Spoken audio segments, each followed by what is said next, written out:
Bulletin का बाकायदा आगाज करते हैं। आगाज में यौम अली अलैहिस्सलाम के हवाले से बात करेंगे।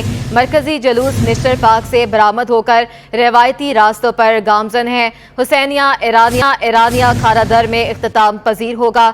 अज़ादारों की बड़ी तादाद शरीक है। जुलूस में सिक्योरिटी के सख्त इंतजाम किए गए हैं। दाखिली और खारजी रास्तों पर सिक्योरिटी सख्त है। मजीद बात करेंगे शाहजेब हुसैन, हम अपडेट कीजिएगा। जी बिल्कुल शुक्रिया। मैं इस वक्त मौजूद हूँ नुमाइश चौरंगी पर और मरकजी जुलूस का जो अगला हिस्सा है वो एम ए जिना रोड पर गामजन है, जबकि नश्तर पार्क से जुलूस अब भी जो है बरामद होता दिखाई दे रहा है। मेरा कैमरामैन हारिस अगर आपको दिखाएं तो ये वो मनाजिर हैं जहाँ बड़ी तादाद में अज़ादारान नुमाइश चौरंगी पर पहुँच चुके हैं। इसका जो पिछला हिस्सा है मरकजी जुलूस का वो इस वक्त नुमाइश चौरंगी से होता हुआ एम ए जिना रोड से परेडी स्ट्रीट से एम्प्रेस मार्केट से फिर जो है जिस तरीके से बताया जाता है कि रीगल चौक जाएगा। रीगल चौक से वापसी जो है एम ए जिना रोड पर आएगा और एम ए जिना रोड पर से होता हुआ बोल्टन मार्केट से सीधा जो है वो जाएगा खारादर में वाक़ हुसैनिया ईरानिया। आगे बढ़ते हैं। न्यू कराची सनती एरिया में फैक्ट्री में लगने वाली आग पर 7 घंटे गुजरने के बावजूद काबू नहीं पाया जा सका। आग चौथी मंजिल तक फैल गई है। फायर ब्रिगेड की वहां गाड़ियां मौजूद हैं। आग बुझाने के अमल में मसरूफ़ अमल दिखाई दे रही हैं। कोई जानी नुकसान नहीं हुआ। ताहाल फैक्ट्री में लगने वाली आग की वजह से तमाम सामान जो है वो जलकर खाकस्तर हो गया है। करोड़ों का नुकसान इस वक्त हो चुका है। बात करेंगे हमारे नुमाइंदे इम्तियाज़ अली से। जी इम्तियाज़। आज बिल्कुल इस वक्त मैं न्यू कराची सनती एरिया में मौजूद हूँ, जहाँ पर आज सुबह 8 बजे से लगने वाली आग जो है ताहाल नहीं बुझाई जा सकी है। 7 घंटे के गुजरने के बावजूद अभी भी इस वक्त भी फायर ब्रिगेड के जो रजाकार हैं वो आग बुझाने के काम में मशगूल हैं। फायर ब्रिगेड हुकाम से मेरी बात हुई है, उनका कहना है कि पहले और दूसरे फ्लोर पर आग जो है उसको कंट्रोल कर लिया गया है, तमाम तीसरे और चौथे फ्लोर पर आग जो है उसको बुझाने का काम जारी है। फायर ब्रिगेड हुकाम का कहना है कि स्नार्कल को भी बुलाया गया था, ताम के इलेक्ट्रिक की तारों की वजह से जो है स्नार्कल यहाँ पर काम नहीं कर सकी है। एडमिनिस्ट्रेटर कराची डॉक्टर सैफुर रहमान और असिस्टेंट कमिश्नर गुलबर्ग नेहा शाह ने भी यहाँ पर दौरा किया है। उनका कहना है कि आग को मुकम्मल तौर पर कंट्रोल करने में मजीद 4 से 5 घंटे लग सकते हैं, क्योंकि इस फैक्ट्री में गारमेंट्स का काम होता था, लुब्रिकेंट्स और ऑटो पार्ट्स का काम होता था। इस वजह से आग पर काबू पाने में शदीद दुश्वारी हो रही है। ये कुल मिला के 3-4 फैक्ट्रियाँ थी जहाँ पर मुख्तलिफ काम होते थे। एक फैक्ट्री में गारमेंट्स का काम हो रहा था, एक में जो है ऑटो पार्ट्स का और एक में लुब्रिकेंट्स का काम होता था। और बताया जा रहा है कि एक फ्लोर पर जो है गत्ते का कारखाना भी था, जिसकी वजह से आग पर दाब्ता पाने में मुश्किलात आई हैं। तमाम 7 घंटे के गुजरने के बावजूद भी आग पर दाब्ता पाया नहीं जा सका। इस वक्त भी आग चौथे फ्लोर पर लगी हुई है। मेरे कैमरामैन फरहान आपको दिखा सकते हैं कि चौथे फ्लोर पर आग के जो शोले हैं वो वाज़ेह तौर पर यहाँ से देखे जा सकते हैं। फायर ब्रिगेड को आग बुझाने में शदीद मुश्किलात का सामना है। कोई ऐसी जगह उनको नहीं मिल रही जहाँ से फायर ब्रिगेड के जो रजाकार हैं वो करीब जाकर आग पर पानी फेंकें, और स्नार्कल यहाँ पर काम के इलेक्ट्रिक की तारों की वजह से काम नहीं कर सकी है। इसकी वजह से 7 घंटे गुजरने के बावजूद जो है आग अभी तक नहीं बुझाई जा सकी है। फायर ब्रिगेड हुकाम का कहना है कि वो कोशिश कर रहे हैं कि जल्द से जल्द आग पर ज़ाब्ता लाया जा सके। फायर ब्रिगेड के साथ साथ रेस्क्यू 1122 के जो अमलदार हैं वो भी इस रेस्क्यू अमल में सुबह से हिस्सा ले रहे हैं, कोशिश कर रहे हैं आग पर काबू पा लिया जाए। इम्तियाज अली हमारे साथ मौजूद है। ये मनाजर आप देख रहे हैं, आग चौथी मंजिल तक फैल गई है। फायर ब्रिगेड की गाड़ी जो है वो आग बुझाने के अमल में मसरूफ दिखाई दे रही है। कितना नुकसान हो चुका है कि आग जो है वो कितने दर्जे की बताई जा रही है। इम्तियाज अली हमारे साथ मौजूद हैं। इम्तियाज, फायर ब्रिगेड के हुकाम की जानिब से क्या कहा जा रहा है, कब तक आग पर मुकम्मल काबू पा लिया जाएगा और अब तक कितना नुकसान हो चुका है? आज बिल्कुल देखें, ये सुबह 8 बजे के करीब ये आग लगी है। मुख्तलिफ हिस्से हैं इस बिल्डिंग के। एक इमारत के एक हिस्से में गत्ते का कारखाना था और दूसरे में मोटरसाइकिल के ऑटो पार्ट जो है यहाँ पर बनाए जाते थे, और बिल्डिंग के दूसरे हिस्से में जो है गारमेंट का काम होता था, जिसमें बताया गया है कि बेडशीट जो है वो तैयार की जाती थी। यहाँ पर नकाटी के जो रहनुमा यहाँ पर पहुंचे हैं, चेयरमैन नकाटी, कुछ देर पहले यहाँ उन्होंने बातचीत की। उनका कहना है कि रोजाना की बुनियाद पर यहाँ पे 1 से 2 कंटेनर की जो शिपमेंट है यहाँ से जाती थी। अब तक उन्होंने ये बताया है कि करोड़ों रुपए मालिक का कपड़ा और तैयार माल जो है वो जलकर खाकस्तर हो गया है। तकरीबन 7 घंटे गुजर चुके हैं और अब तक आग पर ज़ाब्ता नहीं पाया जा सका है। फायर ब्रिगेड हुकाम की जानिब से बताया गया है कि 15 से ज्यादा गाड़ियां जो हैं अब आग बुझाने के काम में हिस्सा ले रही हैं। स्नार्कल को भी यहाँ पर बुलाया गया था, ताहम इलेक्ट्रिक की तारों की वजह से स्नार्कल जो है वो काम नहीं कर सकी। स्नार्कल को वापस भेज दिया गया है। सिंध हुकूमत की जानिब से जो कायम किया गया है इदारा रेस्क्यू 1122, वो भी सुबह से उनके रजाकार यहाँ पर मौजूद हैं। फायर ब्रिगेड और रेस्क्यू 1122 के रजाकार बिल्डिंग को मुख्तलिफ जो तरफ है, बिल्डिंग के मुख्तलिफ तरफ कोशिश कर रहे हैं कि आग की तरफ जो है वो पानी ज्यादा करीब जाकर फेंके। तमाम बिल्डिंग की सारी जो है बहुत ज्यादा हीटअप हो चुकी है। फायर ब्रिगेड हुकाम का कहना है कि इस वजह से वो इमारत के अंदर दाखिल नहीं हो पा रहे। जहां से उनको बिल्डिंग के अंदर जाने का मौका मिल रहा है वो वहां से करीब जाकर आग को बुझाने की कोशिश कर रहे हैं। अब बराबर में जो इमारत है उसके ऊपर चढ़ के फायर ब्रिगेड के जो रजाकार हैं उन्होंने आग पर ज़ाब्ता पाने की कोशिश की है। ताहम 2 फ्लोर पर आग जो है उसको कंट्रोल कर लिया गया है। तीसरे और चौथे फ्लोर पर अब तक भी आग जो है वो चल रही है, अब तक उस पर ज़ाब्ता नहीं लाया जा सका। फायर ब्रिगेड हुकाम का कहना है क्योंकि अंदर कपड़ा मौजूद है और कपड़े में आग बहुत तेजी से फैलती है, इस वजह से अब तक जो है बिल्डिंग में आग लगी हुई है और उस पर ज़ाब्ता नहीं आ सका है। फायर ब्रिगेड हुकाम का ये भी कहना है कि कोशिश की जा रही है कि किसी तरीके से आग पर जो है काबू पाया जा सके। वाटर बोर्ड की जानिब से पानी की जो है बिला तासुल फरामी यहाँ पर की जा रही है, ताहम क्योंकि वो करीब नहीं जा पा रहे और बिल्डिंग ज्यादा हीटअप हो गई है। असिस्टेंट कमिश्नर यहाँ पर गुलबर्ग जो है नेहा शाह, उन्होंने दौरा किया था, उनसे हमारी बात हुई थी। उनका कहना था कि बिल्डिंग अब मखदूश हो चुकी है क्योंकि काफी घंटे गुजर चुके हैं। इस वजह से यहाँ पर आमदोरफ्त जो है आम लोगों की उसको बंद कर दिया गया है, लोगों को बिल्डिंग से दूर कर दिया गया है। एडमिनिस्ट्रेटर कराची डॉक्टर सैफुर रहमान खुद यहाँ पर पहुंचे थे, उन्होंने फायर ब्रिगेड हुकाम से जो है ब्रीफिंग ली थी, उन्होंने उसके बाद मीडिया टॉक भी की थी। उनका कहना था कि कोशिश की जा रही है कि जल्द से जल्द इस आग पर ज़ाब्ता जो है वो लाया जा सके। ताहम अब तक 7 घंटे गुजरने के बावजूद भी आग पर ज़ाब्ता नहीं लाया जा सका है। फायर ब्रिगेड के जो रजाकार हैं वो कोशिश कर रहे हैं कि आग पर काबू पा लिया जाए। ताहम अभी भी चौथे फ्लोर पर जो आग है वो लगी हुई है। जी, अपडेट हमें करें थे, ये भी बताएगा कितनी गाड़ियां जो है इस वक्त आग बुझाने में मसरूफ़ अमल है? बिल्कुल, देखिए 15 गाड़ियां जो है फायर ब्रिगेड हुकाम का कहना है कि वो इस अमल में हिस्सा ले रही हैं। अब वक्तन फवक्तन उनको चेंज किया जा रहा है। और वाटर बोर्ड की जानब से पानी की जो फराहमी है वो बिला तासुल जारी है। वाटर बोर्ड के टैंकर यहाँ पर उनको पानी की सप्लाई यहाँ पर दे रहे हैं। अगर यहाँ पर स्नार्कल, फायर ब्रिगेड का कहना है कि स्नार्कल जो यहाँ पर मंगवाई गई थी, अगर यहाँ पर उसको काम करने का उसको स्पेस होता, अगर वो यहाँ पर वो खुल जाती, उसकी स्ट्रेंथ जो है वो इतनी है कि इस जैसी इमारतों में जब कोई बड़ी हाई राइज इमारत में आग लगती है तो स्नार्कल वहाँ पर बहुत ज्यादा कारामद साबित होती है, क्योंकि उसके ऊपर चढ़ के फायर ब्रिगेड के जो रजाकार हैं आग के बिल्कुल करीब जाकर उसके ऊपर प्रेशर से पानी डालते हैं, जिसकी वजह से आग जो है उस पर काबू पाया जा सकता है। इसकी वाज़ेह मिसाल जो है शारा फैसल पे रात के कुछ महीने पहले जो आग लगी थी उस पर चंद घंटों में फायर ब्रिगेड ने जो है उस बिल्डिंग के ऊपर जो आग लगी थी उस पर काबू पा लिया था। उसकी वजह यही थी कि शारा फैसल बहुत बड़ा रोड है, उसके ऊपर स्नार्कल खुल गई थी और उन्होंने उसके ऊपर स्नार्कल की मदद से काबू पा लिया था। ये क्योंकि तंग गलियां हैं और इंडस्ट्रियल एरिया के बाद जो है फौरी तौर पर रिहायशी आबादी, जिसको शफीक कॉलोनी कहा जाता है, वो है। यहाँ पर रिहायशी घर हैं, इमारतें हैं, तो इस वजह से गलियां बहुत तंग हैं और यहाँ पर इंक्रोचमेंट भी मुख्तलिफ फैक्ट्रियों की जानिब से, कारखानों की जानिब से की गई है, तो गली तंग है और गली में इलेक्ट्रिक की तारें जो है वो बहुत ज्यादा है। इस वजह से उन इलेक्ट्रिक हुकाम को भी फायर ब्रिगेड ने सुबह से इतला दी थी, ताम इलेक्ट्रिक की जानिब से तारों को हटाने का कोई भी काम नहीं किया जा सका, जिसकी वजह से जो स्नार्कल फायर ब्रिगेड ने बुलवाई थी उसको वापस भेज दिया गया है। फायर ब्रिगेड के जो रजाकार हैं वो सुबह 8 बजे से बिला तासुल काम कर रहे हैं, ताम अब तक जो आग है वो चौथे फ्लोर पे लगी हुई है, उसको नहीं बुझाया जा सका है। जी इम्तियाज, ये भी बताइएगा कि फैक्ट्री की बिल्डिंग जो है उसकी क्या सूरत हाल बताई जा रही है? आज बिल्कुल देखिए, एडमिनिस्ट्रेटर कराची डॉक्टर सैफुर रहमान ने यहाँ पर दौरा किया था। उनका भी ये कहना था कि इतने घंटे जब किसी भी इमारत में आग लगती है तो वो हीटअप हो जाती है और बिल्डिंग में दरारें पड़ना जो है तकरीबन 2 बजे के बाद दरारें पड़ना शुरू हो गई थी, जो कि हमारे पास उसके फुटेजेस मौजूद है, हमारे स्क्रीन पर नाज़रीन जो है उसको देख सकते हैं। उसके साथ साथ असिस्टेंट कमिश्नर जो है गुलबर्ग नेहा शाह, उन्होंने भी ये कहा था कि जब इतने घंटे तक किसी भी इमारत में आग लगती है तो उसको मखदूश करार दिया जाता है। ताहम इसका जो हतमी फैसला है वो बिल्डिंग जब आग बुझा दी जाएगी, कूलिंग का अमल मुकम्मल कर लिया जाएगा तो उसके बाद बिल्डिंग की इंस्पेक्शन की जाएगी और उसके बाद ये देखा जाएगा कि ये क्या ये बिल्डिंग दोबारा जो है ये इस लायक है कि इसके अंदर कोई काम किया जाए, लोगों को इसके अंदर भेजा जाए या इसको गिरा दिया जाए। तो हम जब तक ये रिपोर्ट नहीं आएगी तो उसके बारे में नहीं बताया जा सकता, लेकिन इतनी देर अगर किसी बिल्डिंग में आग लगती है तो वो खतरनाक ही होती है। इस वजह से ये जो रोड है यहाँ से जो गली गुजर रही है उसको आम लोगों के लिए बंद कर दिया गया है। पुलिस और रेंजर्स के जो एहलकार हैं वो यहाँ पर तैनात किए गए हैं। तमाम फायर ब्रिगेड की जानिब से मुस्तकिल 7 घंटों से कोशिश की जा रही है कि काबू पाया जाए, क्योंकि आग इतनी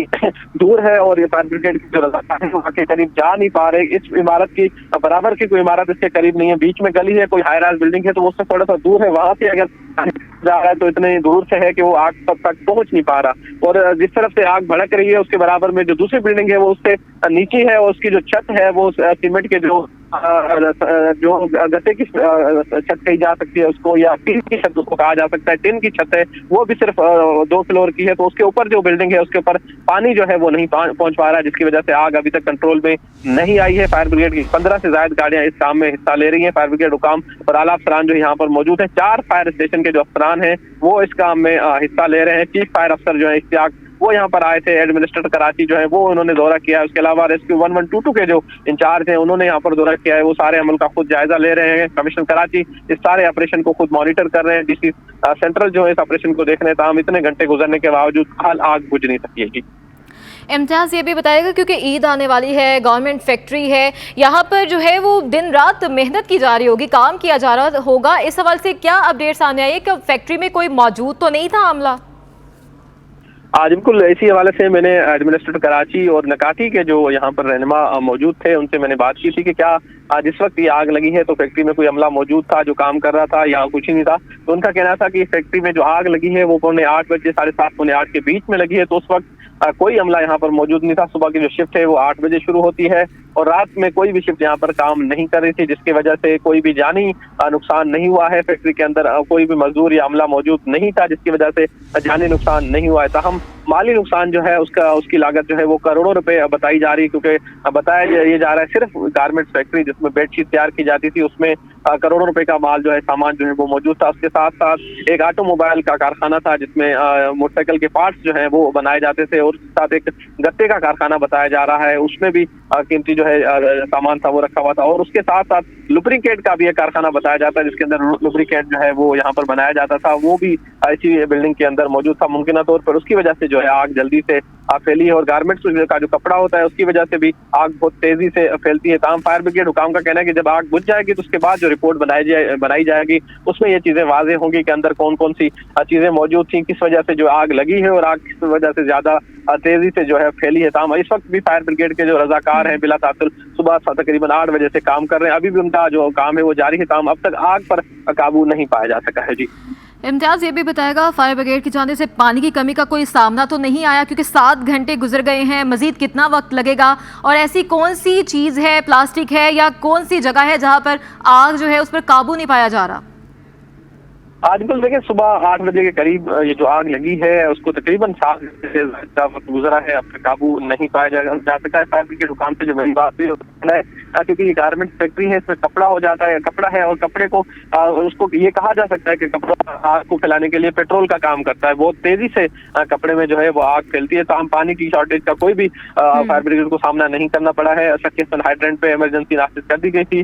वाटर बोर्ड की जानिब से बिला तासुल पानी की जो फराहमी है वो फायर ब्रिगेड को की जा रही है। फायर ब्रिगेड अपनी गाड़ियां भी जो वक्तन अपनी जो पानी है वो लेकर खुद भी आ रही है। उसके साथ साथ वाटर बोर्ड के जो टैंकर है वो यहाँ पर सुबह से मौजूद है और बिला तासुल फराहमी पानी की जो है वो की जा रही है। कमिश्नर कराची और डीसी सेंट्रल खुद इस सारे मामले को मॉनिटर कर रहे हैं। असिस्टेंट कमिश्नर गुलबर्ग नेहा शाह जो है वो यहाँ आई थी और उन्होंने फायर ब्रिगेड और दीगर जो रेस्क्यू इदारे के यहाँ पर रजाकार मौजूद थे उनसे उन्होंने ब्रीफिंग ली थी। एडमिनिस्ट्रेटर कराची डॉक्टर सैफुर रहमान खुद यहाँ पर आए थे, उन्होंने भी फायर ब्रिगेड हुकाम से ब्रीफिंग ली थी। उन्होंने ये कहा था कि फायर ब्रिगेड के 4 जो स्टेशन हैं उनके अफसरान और रजाकार यहाँ पे ऑपरेशन में हिस्सा ले रहे हैं। शहर भर की गाड़ियां जो है उनको यहाँ पर भेजा गया है। जितनी मैक्सिमम गाड़ियां इस आग पर काम कर सकती हैं उनको यहाँ पर लगाया गया है। मजीद जो गाड़ियां हैं वो उस पर रखी गई हैं अल्टरनेट पे कि खुदा ना खासा कोई गाड़ी अगर खराब होती है या किसमें कोई फनी खराबी आती है तो दूसरी गाड़ी उसको रिप्लेस कर सकती है। स्नार्कल को भी यहाँ पर बुलाया गया था, हम गली तंग होने की वजह से और इलेक्ट्रिक की तारों की वजह से स्नार्कल जो है वो काम नहीं कर सकी। स्नार्कल को वापस भेज दिया गया है। इस वक्त भी आग बुझाने का अमल जो है वो जारी है।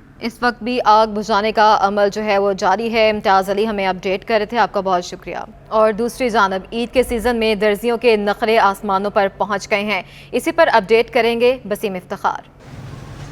आज बिल्कुल शहरियों की कोशिश होती है कि वो ईद के मौके पर नए कपड़े ज़ेबतन करें। कुछ लोग जो हैं वो रेडीमेड कपड़े ख़रीदते हैं, तो कुछ जो शहरी जो हैं वो सिलवाते हैं। लेकिन ईद का मौके पर हम देख रहे हैं कि जो टेलर्स हैं उन्होंने अब ऑर्डर्स लेना बंद कर दिए हैं। इस वक्त मेरे साथ मौजूद हैं एक टेलर, इनसे जानते हैं। सर, ये बताएं कि क्या वजूहत है, ईद के मौके पर तो लोग ज़्यादा से ज़्यादा ऑर्डर लेते हैं और ईद एक सीज़न होता है लोगों का, क्यों ऑर्डर लेने बंद कर दिया आपने, क्या वजूहत है? लाइट होती नहीं, और फिर दूसरे ये कि लोग रमज़ानों में ज़रूरत से ज़्यादा ही कपड़े, अब फ़र्ज़ करें मेरी बनाने की तादाद 200 सूटों की है, ग्राहक 500 सूट ले आएगा तो मैं उसको बना नहीं सकता। इस वजह से मुझे काम बंद करना पड़ता है। मेरे कुछ मसले होते हैं, वो सबसे बड़ा इशू है लाइट का। पिछले साल कितनी सूट की सिलाई थी और इस बार कितनी? आप जो है ना, महंगाई कम थी उस टाइम, 800 900 800 रुपये थी। अब लिहाजा बुकरम, धागा, बटन, हर चीज़ डबल रेट पर हो गई है।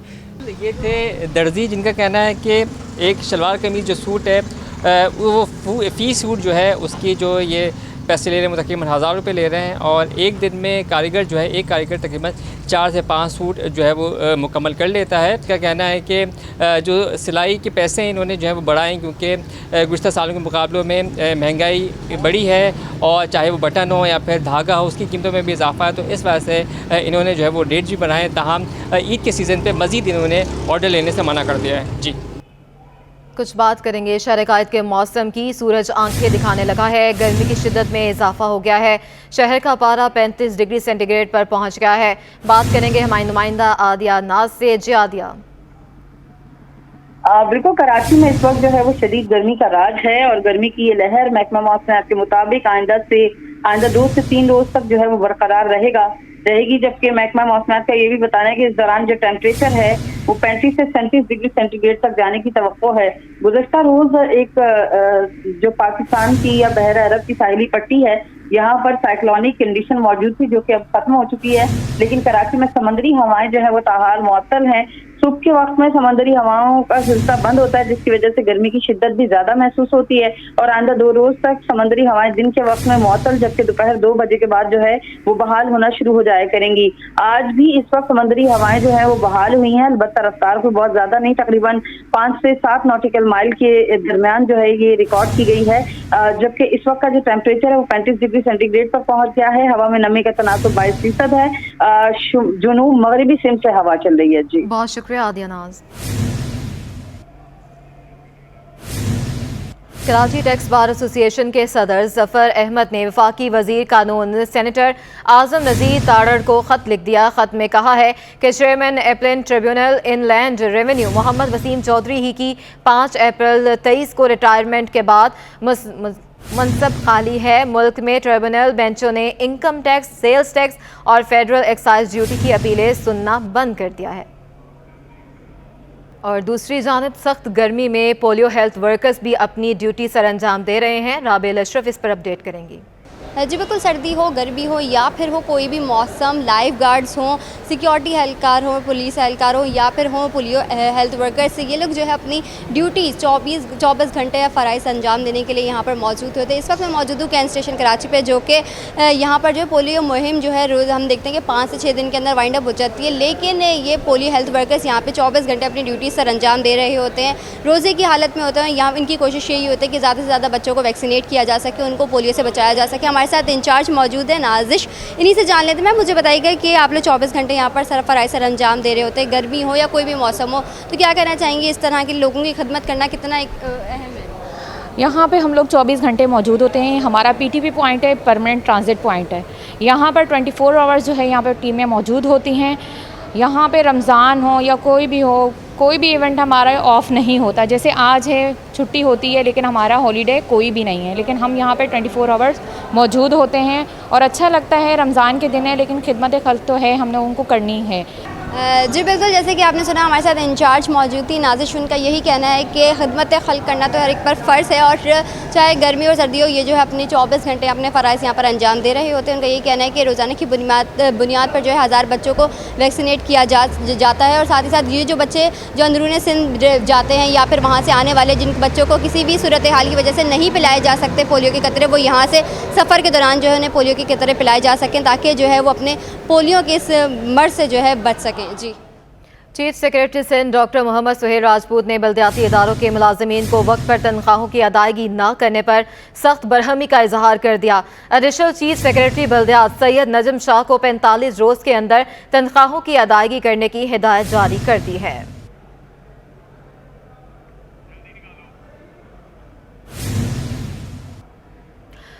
Chief secretary Sindh doctor Mohammad Suhail Rajput ने बल्दियाती इदारों के मुलाजमीन को वक्त पर तनख्वाहों की अदायगी न करने पर सख्त बरहमी का इजहार सामने आया है।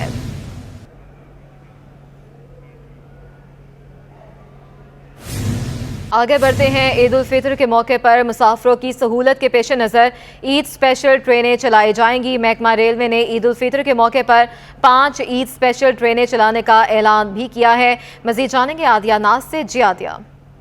बिल्कुल, हर साल की तरह इस साल भी महकमा रेलवे की जानिब से ईद उल फितर के मौके पर मुसाफिरों के लिए ईद स्पेशल ट्रेनें चलाने का ऐलान कर दिया गया है और तकरीबन 5 ईद स्पेशल ट्रेनें जो हैं इस दफ़ा चलाई जाएंगी। 3 ईद स्पेशल ट्रेनें जो हैं वो ईद से कबल, जबकि 2 ईद स्पेशल ट्रेनें ईद के बाद जो हैं वो चलाई जा रही हैं। ईद से पहले जो ट्रेनें चलाई जाएंगी कराची से लाहौर और फिर कराची से पेशावर के दरमियान जो है वो चलाई जाएगी। इसके अलावा जो है वो लाहौर से कराची की जानिब भी यहाँ से रवाना की जाएगी। कोयटा से पेशावर की जानिब भी जो है वो ट्रेन रवाना की जाएगी। तो इस हवाले से महकमा रेलवे ने ये बताया है कि ये ईद स्पेशल ट्रेनें कब चलेंगी। बात करें अगर पहली ईद स्पेशल ट्रेन जो है वो 18 अप्रैल को चलाई जाएगी, जबकि दूसरी ईद स्पेशल ट्रेन कराची से चलाई जाएगी तकरीबन रात 8:15 बजे के करीब 19 अप्रैल को। ये ईद स्पेशल ट्रेनें जो हैं वो हर साल की तरह महकमा रेलवे ने इस साल भी ऐलान किया है, क्योंकि अमूमन जो ट्रेनें रोज़ाना की बुनियाद पर चलती हैं वो रश की वजह से कंप्लीट हो जाती हैं, फुल हो जाती हैं। ओवरफ्लो होने की वजह से जो है वो लोगों की सहूलत के पेश नज़र महकमा रेलवे ये ऐलान करता है और इस साल 5 ईद स्पेशल ट्रेनें चला रहे हैं। जी। Additional and district session court शर्की में गुलिस्तान जौहर में खातून के कत्ल केस की समाअत हुई। समाअत से मुतल्लिक जानेंगे शहरियार सदीकी से। जी बिल्कुल, देखिए गुलिस्तान जौहर थाने की हुदूद में वज़ीरा बीबी नामी खातून के कत्ल केस पर additional and district session court Sharki की अदालत में आज अहम समाअत हुई। दौरान समाअत मकतूला और मुद्दई के वकील की जानिब से अदालत को बताया गया कि वज़ीरा बीबी को जो है वो उसके शौहर और जेठ की जानिब से कत्ल किया गया है, जबकि वाक़े का जो तीसरा मरकज़ी मुल्ज़िम है वो ताहाल मफरूर है, जिसके लिए जो है वो अदालत की जानिब से जिसको इश्तिहारी करार दिया जा चुका है, कब जो है वो उसको गिरफ़्तार किया जाएगा। इसके अलावा जो है वो ये भी अदालत को बताया गया कि मकतूला को जो है वो गला दबाकर कत्ल किया गया है, जिसका सबूत जो है वो रिपोर्ट की सूरत में मौजूद है। और जो है वो ये भी अदालत को बताया गया मकतूला के वकील की जानिब से कि मुल्ज़िमान के ख़िलाफ़ जो है वो गवाह की सूरत में मकतूला के भाई मौजूद हैं, लेकिन आज वो कमरा अदालत में पेश नहीं हो सके, जिसके बाद जो है वो वकील सफ़ाई की जानिब से कई ज़्यादा जो है वो सवालात उठाए गए कि अगर मकतूला के भाई अपने आप को इस केस का गवाह कहते हैं तो आज की अहम समाअत पर क्यों कमरा अदालत में मौजूद नहीं है। बग़ैर किसी इम्पोर्टेंट वजह के जो है वो यूँ कमरा अदालत में मौजूद ना होने का नोटिस लिया जाए, जिसके बाद जो है वो गवाह यानी कि मुद्दई मुकदमा की आज अदालत में गैर हाज़िरी पर जो है वो सख्त बरहमी का इज़हार किया गया मौजूद अदालत की जानिब से। और मुद्दई मुकदमा को इस बात के लिए पाबंद किया गया है कि आइंदा समाअत पर हर सूरत में जो है वो कमरा अदालत में पेश हों। इस केस के लिए आइंदा की जो मुकर्ररा तारीख़ है उसके लिए 3 मई की तारीख़ मुकर्रर की गई है। जी। खेल के मैदान से खबर है। पाकिस्तान शाहीन के हेड कोच एजाज चीमा का कहना है कि दौरा ज़िम्बाब्वे के लिए सिलेक्ट होने वाले लड़कों के लिए अच्छा मौका है। तफसीलात बताएंगे जावेद इकबाल। जी, मैं इस नेशनल स्टेडियम कराची में मौजूद हूँ, जहाँ पर पाकिस्तान शाहीन्स क्रिकेट टीम का कैंप जारी है और इस कैंप की निगरानी कर रहे हैं एजाज चीमा। ज़बरदस्त खिलाड़ी रहे हैं पाकिस्तान के। एजाज, किस तरह देख रहे हैं, क्या प्रायोरिटी है, क्या फोकस हो रहा है लड़कों के साथ? देखें, ये टॉप प्रायोरिटी हमारी यही है कि मैक्सिमम इनको प्रैक्टिस दी जाए। उसके लिए ऑल द टाइम ये नेट्स अवेलेबल हैं और विकेट्स अवेलेबल हैं सेंटर में भी। उससे पहले ओवल ग्राउंड में विकेट्स अवेलेबल थी, तो माशाल्लाह मैक्सिमम प्रैक्टिस दे रहे हैं और अच्छा फील कर रहे हैं लड़के। किन चीज़ों पे फोकस हो रहा है, क्योंकि इन्हीं में से यकीनन बैकअप पाकिस्तान का तैयार होना है, ये लड़के अपकमिंग स्टार्स हैं? मैक्सिमम उनको प्रैक्टिस दे रहे हैं, उसके अलावा उनसे बात भी कर रहे हैं। सबको ये पता है कि उनको एक बड़ी अच्छी अपॉर्चुनिटी मिली है कि इस टूर पे परफॉर्म करेंगे तो पाकिस्तान के लिए खेलने का चांस बन सकता है और काफ़ी ब्राइट चांसेस हो जाएंगे। तो सारे फोकस्ड हैं, अपनी मैक्सिमम प्रैक्टिस कर रहे हैं और कॉन्फिडेंट फील कर रहे हैं। चलें, बेस्ट ऑफ लक एजाज़, फिर इंशाल्लाह सबसे मुलाकात होगी। सुना आपने कि एजाज़ चीमा बता रहे हैं कि कोशिश है कि लड़कों को ज़्यादा बेहतर ट्रेनिंग कराई जाए और एक अच्छा एक कॉम्बिनेशन तैयार किया जाए, जिसके लिए वो पूरी मेहनत कर रहे हैं। और लड़के भी उनको बता रहे हैं कि वो जो चीज़ें बताई जा रही हैं उस पर अमल कर रहे हैं। जैसे बैटिंग, बॉलिंग, फील्डिंग तीनों शोबों में काम किया जा रहा है। ख़ासकर फिटनेस के हवाले से भी खूब तवज्जो दी जा रही है। उनकी उम्मीद है कि अच्छी कॉम्बिनेशन बन जाएगा जो जिम्बाब्वे में अच्छी परफॉर्मेंस करने के भी काबिल होगा। जी।